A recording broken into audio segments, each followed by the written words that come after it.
I don't know why we have 12 left socks and only 4 rights. I didn't look up at the plumber. I kept staring at the pile of Natalie's soccer socks, trying to find a match for the neon orange one. The man, Gary, shifted his weight and cleared his throat. He was standing in my dining room, waiting for me to find the home insurance policy so he could verify the coverage for the leak in the upstairs bathroom. The AC was humming at full blast, fighting the Mesa heat that was already baking the pavement outside. The HOA board had already sent a formal notice about our front yard's xeriscaping not meeting the CC&R standards, but they didn't seem to care about the plumbing disaster inside the walls. I shoved a stack of mismatched cotton aside and reached for the manila folder on the edge of the table. I flipped through the 2023 tax documents, pushing aside W-2s and a few 1099s. Tucked between a Schedule K-1 and a utility summary was a printed confirmation page for a DNA ancestry kit. Not a family pack. A single-person kit. I looked at the date. It was from 6 months ago. I didn't remember ordering one, and Matthew had never mentioned wanting to know if he had distant cousins in Norway. The name on the confirmation was Matthew's. Find it? Gary asked. I didn't answer. I slid the paper back into the folder and handed him the insurance policy without looking at him. Here, I said. I spent the next hour thinking about the paper and my work calendar. I had a shift tomorrow that I couldn't miss.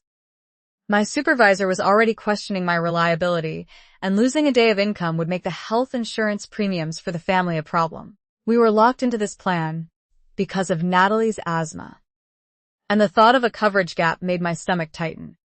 When Matthew walked through the door at 5:30, he looked exhausted. He dropped his keys on the counter and headed straight for the fridge.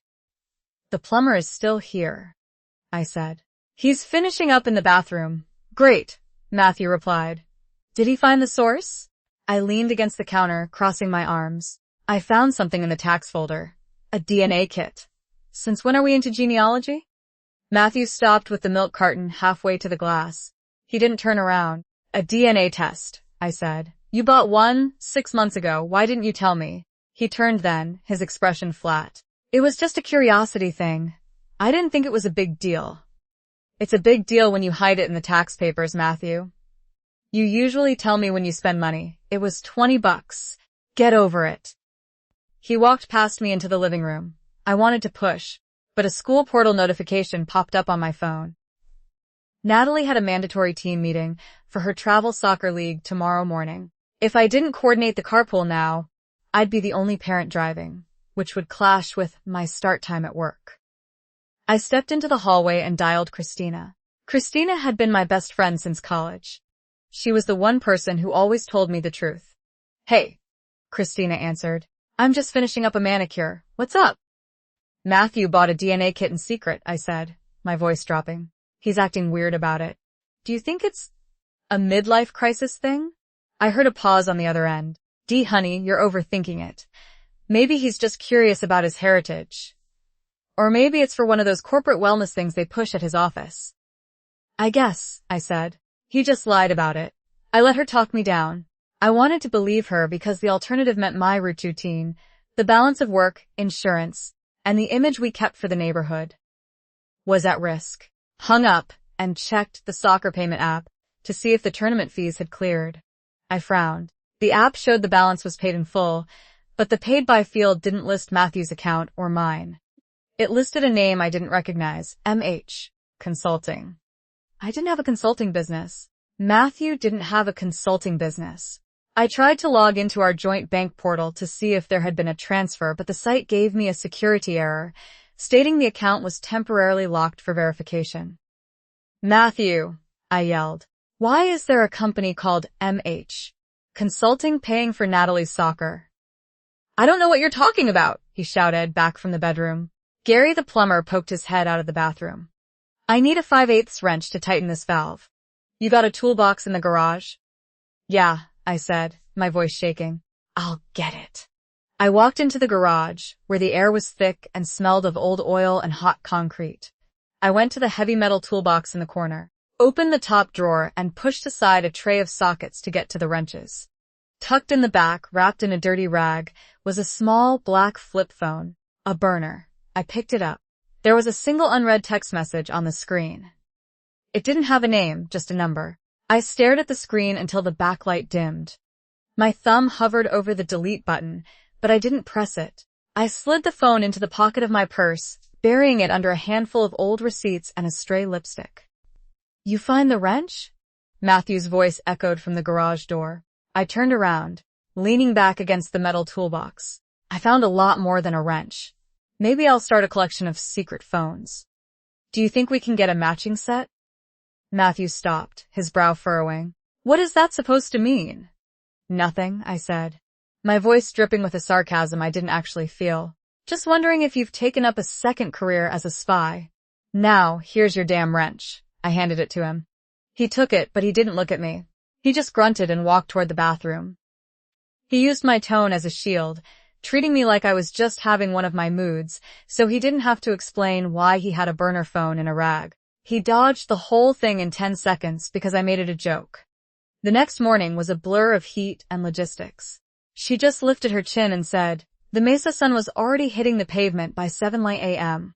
I spent 20 minutes arguing with Natalie about her shin guards while trying to coordinate a carpool for the team meeting. If I didn't get her to the fields by 8:15, I'd be late for my shift, and my supervisor was already documenting my attendance patterns." I dropped Natalie off and drove straight to Mia's nail salon. I needed the hour of silence, or at least the illusion of it. Mia started on my cuticles, the electric file humming. She's been my tech for 3 years and happens to be close with Christina. "You look exhausted, Jody," Mia said, not looking up. "Work is a nightmare," I said. "And the house is falling apart." Mia paused, glancing at me through the mirror. "Christina mentioned you've been stressed. She said she was worried you were getting a bit erratic lately." I stopped breathing for a second. "Erratic? Since when is Christina my therapist? She just cares," Mia said, resuming the filing. "She said you've been acting a bit paranoid about the finances. She told me she tried to talk you down, but you weren't listening." I sat there, the smell of acetone filling my nose. I hadn't told Christina I was paranoid. I had told her Matthew was acting weird. Christina was telling the nail tech that I was the problem. As soon as I got into the car, I dialed Christina. "Hey," Christina answered. "I was just thinking about you. How's the head?" "Mia told me you think I'm erratic," I said. "Oh, honey. I didn't say erratic. I just said you seemed on edge. You've been so focused on the money lately. It's probably just the stress of the house. You know how Matthew is. He handles the big stuff, and you handle the day-to-day. Maybe you're just filling in gaps that aren't there." "I found a burner phone, Christina." There was a silence on the line. Not a shocked silence, but a calculated one. "A burner?" Christina asked. "Jody, think about his work. He deals with contractors and vendors. Some of those guys are old school. They don't want their numbers on a corporate log. It's probably just a work thing. You're spiraling over a piece of plastic." I wanted to hang up. I wanted to scream. But she sounded so reasonable, and the thought of my life actually collapsing, the insurance, the house, the image I kept for the PTA, was too much. I let her talk me back into the box. I told her she was right. I told her I was probably overreacting. When I got home, I tried the bank portal again. I had spent my lunch break thinking of every possible password. I clicked forgot password and waited for the security question. I stared at the screen. We had a golden retriever named Buster. He didn't have a middle name. I tried none. I tried Buster.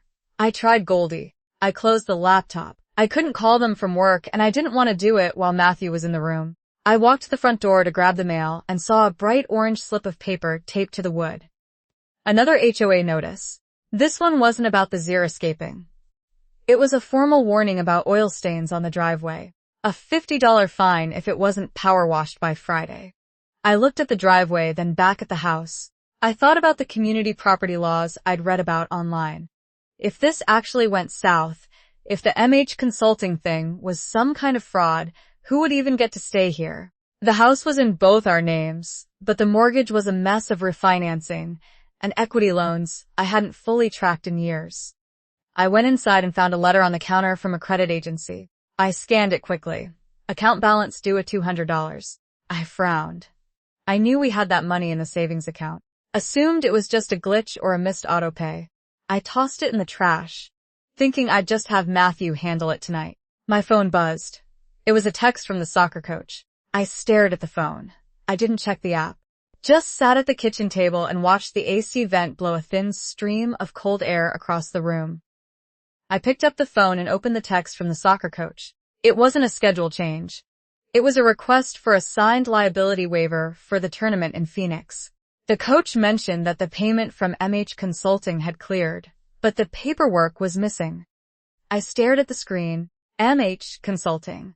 I didn't know any consulting firm.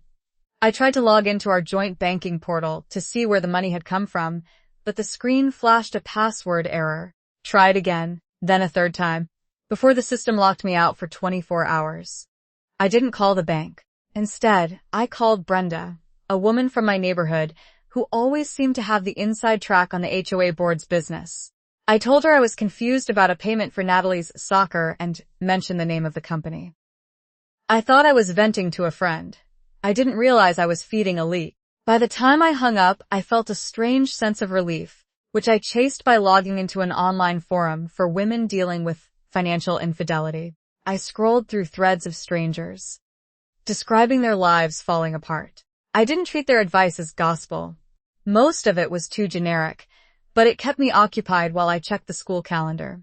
It was late November, and I spent 20 minutes obsessing over the Phoenix hotel booking and the carpool schedule for the tournament, pushing the MH Consulting mystery to the back of my mind because the trip was only 2 weeks away. Later, I found a piece of mail tucked inside a magazine in the mudroom. It was a notice from the HOA's management company. I glanced at it quickly and saw the name Christina Carey and a balance regarding unpaid fines and a special assessment. I immediately assumed it was a bill Christina had accidentally sent to our house. Maybe a shared expense from years ago. Tossed it back on the table, thinking it was just a clerical error on Christina's part. It wasn't until an hour later, while I was folding laundry, that I picked the paper up again. I read the fine print. Christina wasn't the debtor. She was the authorized representative for an account held by Matthew Holt, specifically regarding our property's standing with the HOA. The air in the room suddenly felt thin. I thought about my call to Brenda. Within 10 minutes, my phone buzzed with a text from Christina. Brenda mentioned you're feeling a bit overwhelmed. Do you need me to come over and help with the kids? You seem erratic, honey. I realized then that my support system was a circle that led straight back to the person I should be questioning. When Matthew walked through the door, I didn't lead with the document. I waited until he started talking about his day, and then I let out a sharp, dry laugh. Tell me, Matthew, I said, my voice dripping with sarcasm. Does MH Consulting offer a family discount? Or do they just pay for soccer tournaments for fun? Matthew paused, his hand on the doorknob. He didn't look panicked. He looked patient. What are you talking about? The consulting firm. The one paying for Natalie's trip. I'm sure it's just a little hobby you forgot to mention. Because I had started with a joke, he treated it like a joke. He spent the next 10 minutes playing the confused husband role, telling me I was stressed and that I was misreading things. I let the conversation drift, arguing about the soccer waiver and the tournament logistics, falling back into the routine of our daily bickering, because it felt safer than the alternative. I negotiated the details of the Phoenix trip for far longer than I should have, almost letting the moment pass. Then I remembered the letter. I pulled it from the table and slammed it down in front of him. Why is Christina the representative on your HOA account? Why is she handling fines and special assessments for this house? The sarcasm vanished from the room. Matthew didn't flinch, but he stopped moving. He looked at the paper, then at me. She was helping me, he said. Helping you with what? Why is she managing our CCNR violations? Why is there a company paying for Natalie's soccer that I've never heard of? Matthew sighed, his shoulders dropping. Messed up a few years ago. I let her help me with some investments. She said she could manage the paperwork, the taxes. She said she could make the money grow. What does that mean, Matthew? It means she took over the accounts, he said, his voice flat. Then I found out she'd opened lines of credit in my name to pay off the HOA liens and the fines I'd accumulated. She told me if I reported it, she'd go to prison and take the money with her. She said she'd find a way to pay it back, that she just needed time. I stared at him, the betrayal landing with a heavy, dull thud. You let her manage our property standing and steal your identity to protect her? She's your best friend. I thought I could handle it. You didn't think I deserved to know that our life is built on a lie? I didn't want you to worry, he said. I looked at the school calendar on the fridge, the bright red circle around the tournament date. Everything looked the same, but the house felt like it had shifted an inch to the left. I need to see the paperwork, I said. Every single document she ever signed for you. I don't have them, he said. She has them. I tried to call the HOA management company the next morning to demand a full ledger of the payments and the authorized representative forms, but the clerk told me they couldn't release the records without a notarized request from both homeowners. I didn't scream. I just stood there in the silence of the kitchen, listening to the AC kick on, blowing a thin stream of cold air across the room to fight the mesa heat. I walked past Matthew without looking at him and went into the bedroom. I shut the door and sat on the edge of the bed with my laptop. My hands were steady, but my breathing was shallow. I opened the browser and went to Amazon. I changed the password first. Then I went into the account settings and removed his email. I did the same with the Costco membership, the Netflix account, and the Disney Plus subscription. It was a small, petty erasure, but it was the only thing I could control in that moment. Can we talk about this? Matthew knocked on the door. I didn't answer. I moved to the bank portal. The 24-hour lockout had expired. I logged in and saw the balance. It was lower than I expected. I saw a series of transfers to MH Consulting. I reached into my purse and pulled out the burner phone. I finally opened the unread text. From Christina. Payment to HOA sent via MH Consulting. You're clear for the month. Don't mention it to Jody. I stared at the screen. The consulting firm wasn't a business. It was a pipeline. She just lifted her chin and said, Christine in Matthew's name to opened in Matthew's name to cover the debts she had created, using the shell company to make the payments look legitimate. I opened the door. Matthew was standing in the hallway looking small. The DNA kit, I said. Why did you buy a DNA kit 6 months ago? Matthew looked at the floor. Christina told me. She said she found a lead on a distant relative, an uncle in Europe with a trust. She said if I could prove the lineage, we could get a payout. That's why I let her handle the accounts. She said the legal fees for the trust were why she needed the credit lines. I leaned against the doorframe. He had been scammed by his best friend, and in his desperation to provide a windfall for us, he had handed her the keys to our entire financial life. He hadn't just protected her. He had been a puppet. You're a moron, I said. I know, he whispered. The next few days were a blur of embarrassment. I had to call Brenda. I told her I was sorry for the erratic behavior, and that there was a family matter being handled. Brenda's voice was tight. She told me that Christina had already called her, claiming I was having a breakdown, and that she was trying to protect Natalie. The social circle in our gated community was a vacuum. The gossip had traveled faster than the legal paperwork. I spent an afternoon deleting my account on the neighborhood Facebook group because I couldn't stand the thought of the PTA moms speculating about my sanity. I met with a lawyer on Tuesday. The office was in a strip mall where the parking lot shimmered in the 110-degree heat. The lawyer, a woman with sharp glasses and a voice like gravel, looked over the HOA documents and the bank's statements. The community property laws in Arizona are straightforward, she told me. But this identity theft complicates things. Since the loans were fraudulent, you can fight the debt, but the process is slow. The bank won't just wipe the slate because you're the innocent spouse. I don't care about the debt right now, I said. I care about the house. Our mortgage was locked in at 2.8% from years ago. In this market, that rate was a goldmine. If we sold the house or refinanced, we'd be paying double. The house is community property, the lawyer said. But if you can prove he endangered the asset through gross negligence or fraud, even if he was the victim of Christina, you have leverage in a settlement. I didn't want a settlement. I wanted the house. The legal process crawled. I tried to get a freeze on the joint accounts, but the bank required a court order or signatures from both parties. Matthew signed the papers, but the bank's portal timed out 3 times while I was trying to upload the digital copies. I spent 2 hours on hold with a representative who told me the documents were pending review and that it would take 5 to 7 business days. Meanwhile, Natalie's asthma flared up. I spent an hour on the phone with our insurance provider, terrified that any change in our marital status would disrupt her coverage before the Phoenix tournament. I kept the status quo for the sake of the health insurance, negotiating a fragile peace with Matthew in the house. We lived in separate rooms. He slept on the guest bed.